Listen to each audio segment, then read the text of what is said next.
Well, good morning, bonjour, tanshi, petit kwe, and bonjour. Greetings from all my relatives. This morning we're here today in front of you guys to talk about tourism on our reservation and what it has to offer. And I'll wait for a few minutes to see if we can dim the lights a little bit. The two gentlemen up here with me are Lyle Poitra and Jeff Graham, and they will be presenting as well.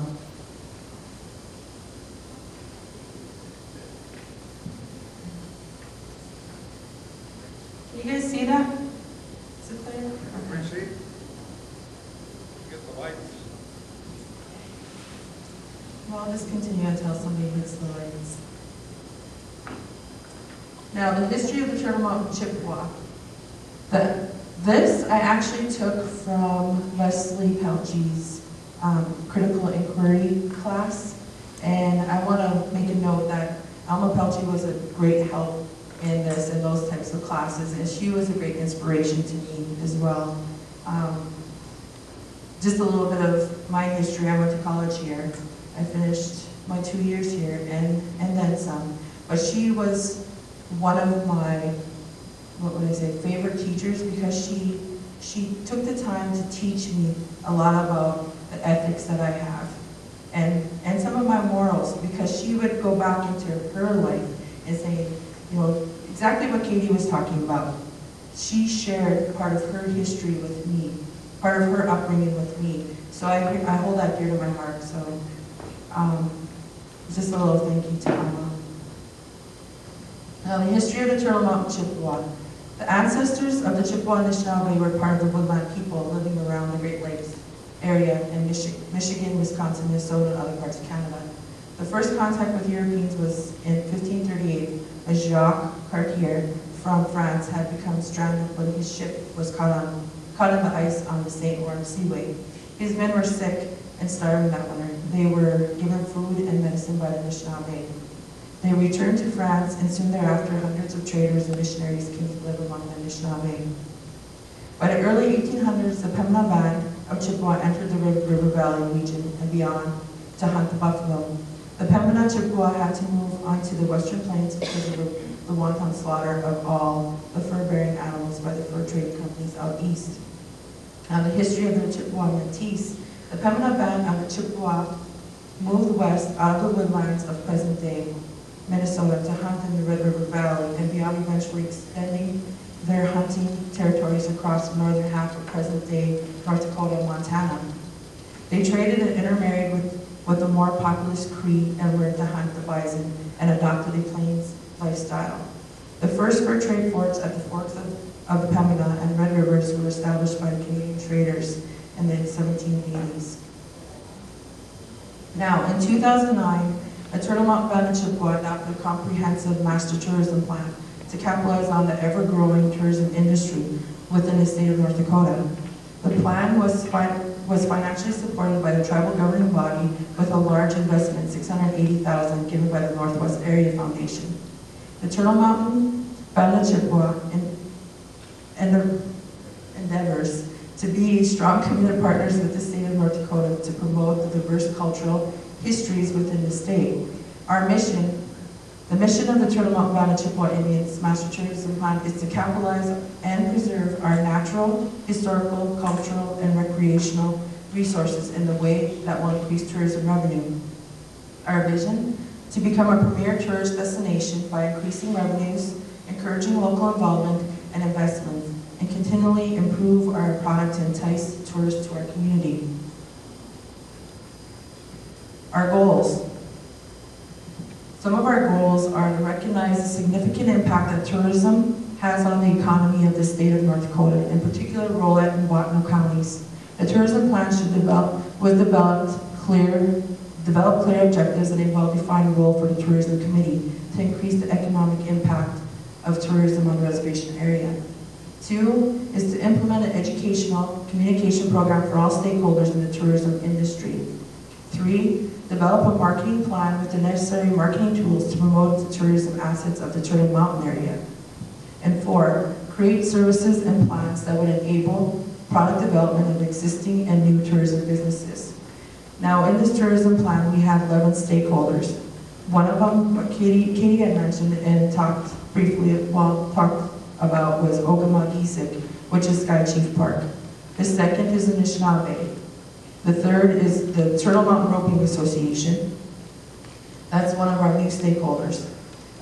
Chippewa Downs, the Skydancer Softball Complex, Skydancer RV Park, Veterans Memorial Park, St. Anne's Father's Lake, St. John ATV Park, and Center of the Earth, and Little Shell Powwow and Heritage Center. Now these are all the stakeholders that are within this tourism plan. Better? Yes, better. Now this is one of our projects where we hold dear to our heart. It's Ogama-Gisik. It's our Sky Chief Park.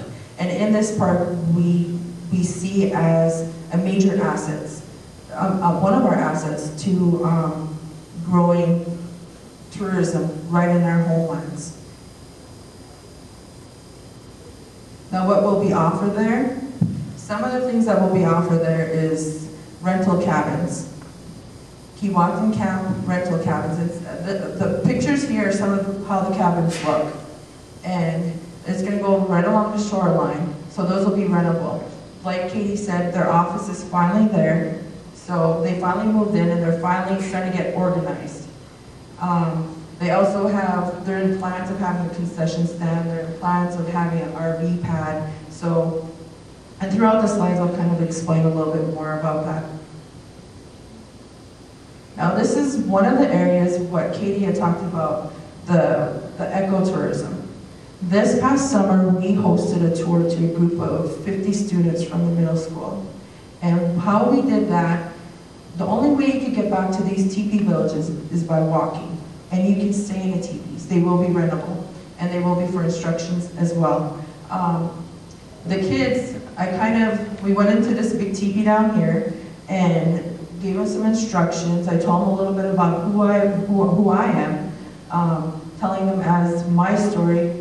One of my grandmothers had asked me to traditionally dance, and I took it upon myself to learn that. And then I had another grandmother who asked me to learn how to jig and square dance, so I took it upon myself to learn that as well. So I kind of showed them a little bit of who I am, as you know, how unique our culture is, our mixed culture.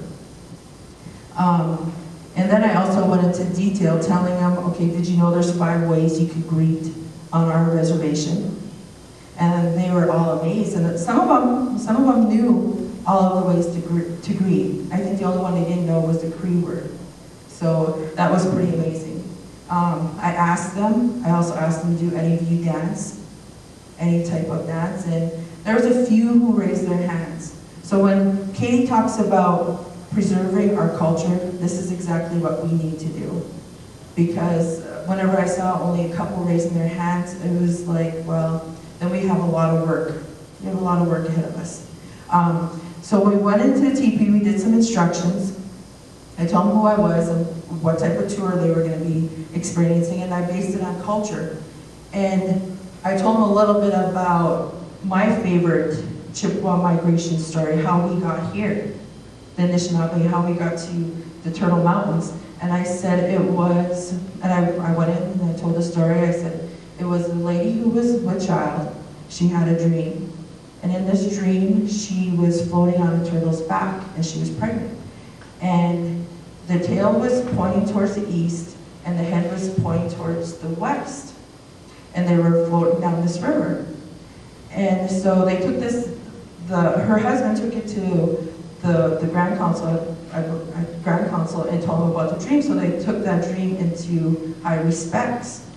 And so what they did from there is they kind of followed her dream. They went along the river, and every time they'd make a stop, the mega shell would appear. And they saw that as a good sign to keep going and that they were on the right path. So as we kept walking, I was telling them this story, and we get to this.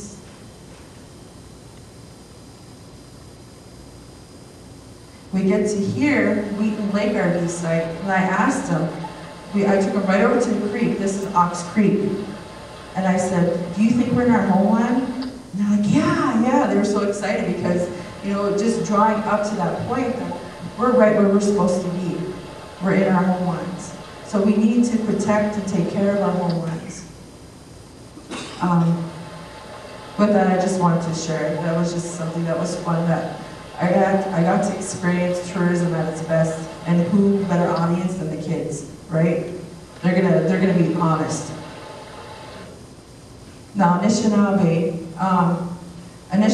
has a lot to offer tourism, and in particular agriculture and farming. So from there, I'll probably let Jeff do a little bit of explaining on Anishinabe and what they do. Hello, my name's Jeff. We represent Anishinabe Cultural Learning Center. And there is a lot we've got to offer out there. We got a roundhouse, we got cabins. We have immersion camp that goes on every summer that students come out and they learn about the cultural activities that goes on. And we got a trading post, and while that's going to be up and running here soon, it kind of goes down. We're renovating it right now, so that'll be up and running here. I'll just say a few words about the trading post. The trading post building was funded through a venture of USDA, and the college committed, and also we got some money from an endowment fund that we had. But the trading post is going to be like a small business incubator where we're going to host like the sales of tribal arts and crafts, and also some of our traditional food projects. Betty Hamley, who's in charge of the Small Business Entrepreneurial Assistance Center, will be taking control of that project. Will be hosting that project through her program. But that trading post we envision seeing as a primary site to be involved in the sales and marketing of our traditional crafts and also our foods. So we have a lot of high expectations for the trading post. But I'll let you. And we also offer, we have a medicine wheel garden plant every year. And we go around tilling gardens for the community. This year alone we tilled over 120 gardens for the community. We offer gardening classes, intro native gardening classes, where the students come out, they plant a garden and take care of it themselves.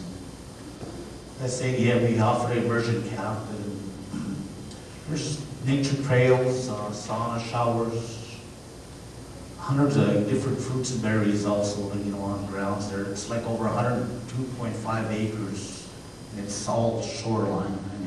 It's just beautiful scenery all through. We offer, there's cabins there that you could come out and rent and stay in. We got canoeing. There's a few, we just got a new building there. We have just kind of renovated a new main building. It's all log-sided. And like I said, we go around tilling gardens. We are in partnership with the local old folks home. We go up and help them till a garden where the older people get to get out and enjoy it, look at the garden and help with the garden. And there's various other activities that we do. Right now we're in the process of trying to get a farmer's market going where people can come in and sell their produce and whatever else they got to sell. We also offer there's the boating, camping, and they were just working on another project. That was, I think, a trading post. And there's we offer like programs such as canning fruits, vegetables, or canning whatever, different programs. So with that. I wanted to add also that Anishinabe is in looking at the curriculum development in the area of natural resources and master gardening, expanding that program. Also, the Belcourt Lake project itself is under development. They have a new dam, a $2.5 million dam that's currently being constructed. And they're telling, the engineers are telling us once that gets constructed, we could actually look at doing, cleaning up the lake a little bit. It was stagnant over years and needed a lot of work. So with the new dam coming in, we see a lot of new potential for the Belcourt Lake project. Thanks, guys. Now, Little Shell Powell was, the records this year were amazing. I mean, the people in attendance was awesome. Just to go out there that Thursday night, 7 o'clock Grand Entry was supposed to start. It didn't start until like 8:30. So they were still registering dancers. So that's remarkable.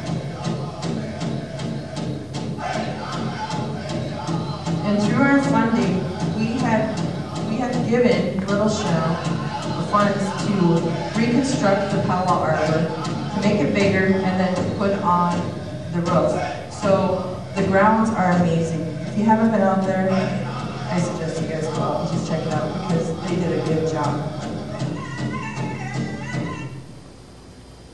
Now, another one of our stakeholders is the Turtlemont Roping Association. This is new in the area. They had received funding to construct an arena, a roping arena. So in the future, we're hoping to bring in at least 300 ropers. And then from there, we should get at least 600 visitors. So that's what our projections are, and we're hoping to strive towards that. Another one of our stakeholders was the Chippewa Downs. The Chippewa Downs have received funding from the Tourism Pathways to Prosperity Northwest Area Foundation. And what they received funding for was to renovate their grounds and their buildings. There too, they added another weekend of racing. So the numbers were remarkable as well. And they're hoping they can add a 4th weekend this coming year. So we're still in hopes for that. Another one of our areas is our Veterans Memorial Park that Northwest, our P2P, the Northwest Area Foundation, I gave funding to.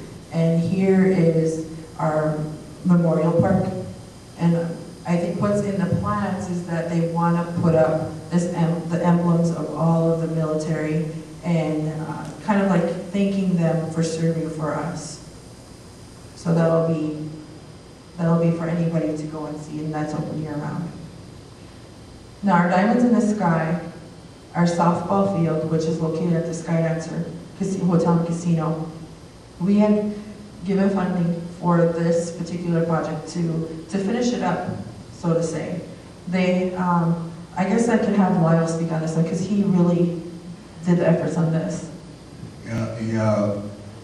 We focused on, we have around our community, we have a lot of softball players. We used to have a league, and over the last 10 or so years, we've been playing in either rugby or roulette or botno. Well, this year now we'll be able to have our own league. We usually get anywhere from 8 to 16 teams locally, and that will generate our economy and keep our money within the reservation. So this year we'll have our own men's and softball league within the reservation, which is a big plus as far as tourism. And we hosted our first tournament this summer, which was good. I think we had like, 5 teams? It was just a round robin, so it was kind of like a little indicator for us as to what to prepare for next summer.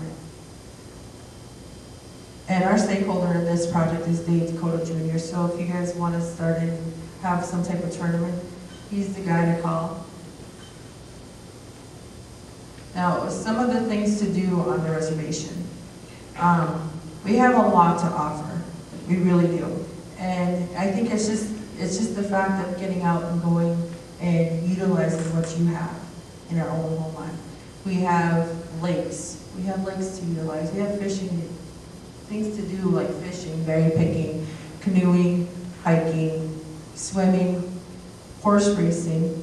We have tremendous activities to do here on the reservation, and my job is to promote what we have, to our local people, not only to our local people, but the surrounding communities, and then someday maybe international. Now, some of our day trips. A lot of families here on the reservation, they go to Lake Winnegoshi, Dunsea Trading Post, Art Gallery. So these are just some of the things you can do outside of the reservation to go and visit some of the areas, like our art gallery. I don't know if anybody's been to our art gallery, but it's amazing. It's a really nice facility. It's in Dunsea. Peace Gardens, another area that's really beautiful to go and visit. Let's see what's in there. Devil's Lake. I don't know if I know a lot of families from here go to Devil's Lake, Grants Island. They go and camp out. So that's another option to go on a day trip. And I also put all of our accommodations. Hopefully we could add to those, to our accommodations. So we can have, when we do have huge amount of people coming into the area, we have a place to put them. The restaurants, this is what we have to offer within Belcourt and surrounding towns.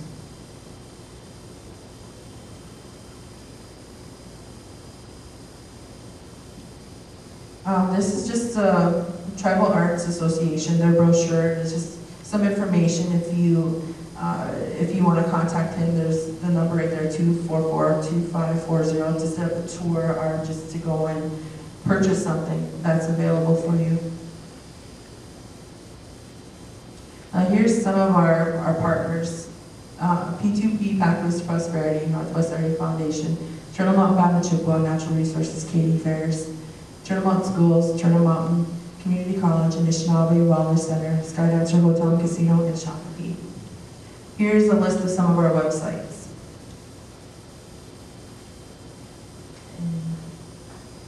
That is the end of my presentation. I want to hand the mic over to Lyle, just kind of give a brief as how it can boost our economy through these tourism ventures. Lyle Poitra, I'm the Economic Development Specialist for Pathways to Prosperity. And within the Pathways to Prosperity Master Plan, there was probably the most significant part of that plan was the developing our tourism. Within the state, I can't quote you the actual numbers, but tourism is like our third highest economic engine within the state of North Dakota. I mean, we're talking millions of dollars that come through Roulette County, and it's just, and we're in infancy stages. You know, we got a long way to go, but you know, for the first time in the history of the tribe that I'm aware of, that we've actually made a real strong effort to capitalize on the tourism. We also, I was going to say that we do have additional partners. We're part of a network with the state of North Dakota. We met with the Indian Affairs Commission here a couple of weeks ago, and what we're trying to do is we're trying to network with all the tribes in the state of North Dakota so that we'll have a strong network of individuals within each tribe that will be designated to support their respective tourism projects. We did secure some funding last week. I think it was $25,000 from First Nations, and what they're going to do, First Nations out of Denver, they do a lot of technical assistance, and they have a strong networking association that we can look to leverage additional funding for our programs.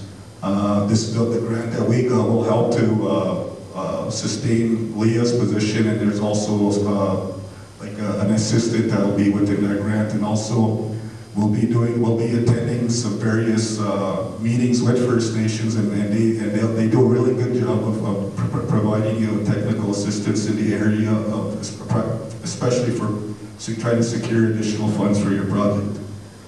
Pathways to Prosperity in general is just a poverty reduction program, 10-year poverty reduction program. We got supported through Northwest with injection of $10 million. We're in the 5th year of our program, and we're at mid-year.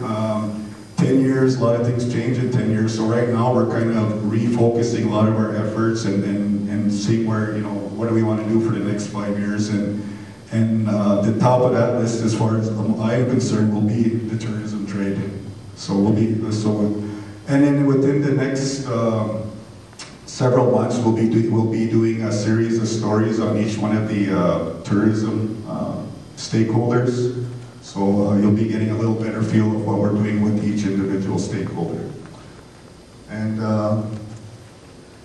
is there any questions relevant to tourism or the Pathways program itself? Do you have this information available on a handout? Yeah, I sure can. If anybody wants a copy of this presentation, if anybody wants a review, a copy of the plan, like the Pathways of Prosperity plan, it's on our website, tmp2p.com. If you'd like to get a feel for what we're doing in general and also what we're doing specifically to tourism. If you need a copy of the PowerPoint or what we had talked about, I could get you copies or your email address and I'll